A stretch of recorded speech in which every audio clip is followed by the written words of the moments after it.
26th of July. Spent our second night here in Witless Bay.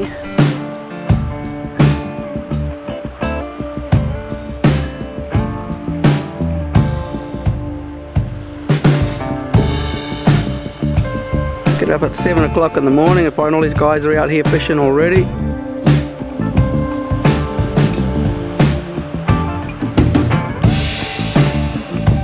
And there's our RV right on the beach.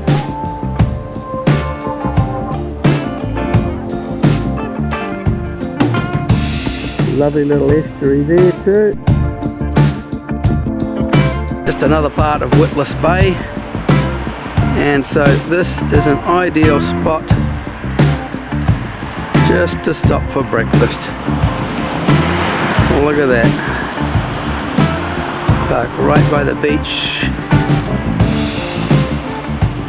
Yay! Here we are at the River of Boats. Somebody's taken all the effort to build all these cute little things, these fishing boats and all kinds of boats.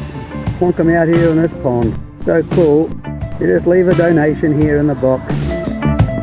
It was laundry time this morning, and it was spent in a fun conversation with two Newfie men. They spoke slow enough that I could even understand them. They told me they liked my accent, and I don't even have an accent. Heading south today, hoping to get to the bottom of the Avalon Peninsula at the very least. Torres Cove, Briggers Head, Cape Royal, then Ferryland Head and Lighthouse. Driving away, and I see a sign for a flea market. Well, we needed some fleas, so we thought we'd better stop for a look. I bought a book by James Patterson, Pop Goes the Weasel. Have you read that one yet, Rob Hayden? Anyway, Larry being Larry is chatting away to the family while I'm mooching through everything. And their dad is saying, "We had a moose on our front lawn this morning, but we couldn't shoot it without a license, as the penalty for doing so is far worse than murder." Larry replies, "That's a shame.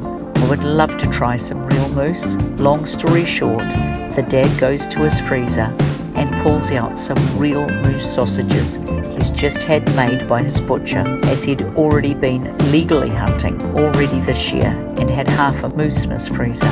The generosity of these folks is amazing.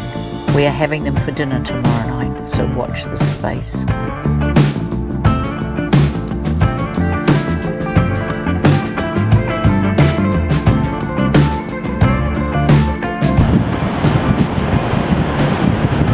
Ferryland Lighthouse.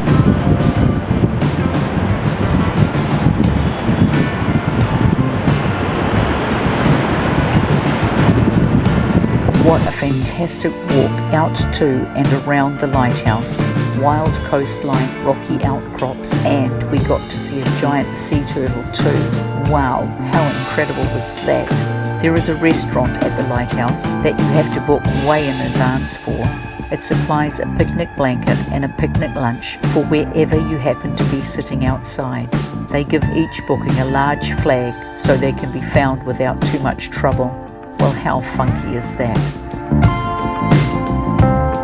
Finally carried on all the way to Trepassey just as the information centre was closing. We asked could they please tell us where we might fill up our RV with fresh water. Why, right here, back up to our outside tap. Then they waited for us to fill up so they could lock up and go home. And filling with water can take ages. Have I mentioned yet how lovely the people are here? So we've settled in for the night at the bottom of the Avalon Peninsula, parked beside an inlet. Check a map of Newfoundland and see how far we have yet to travel. Photos will be posted as soon as we get to Wi-Fi. They are truly worth waiting for.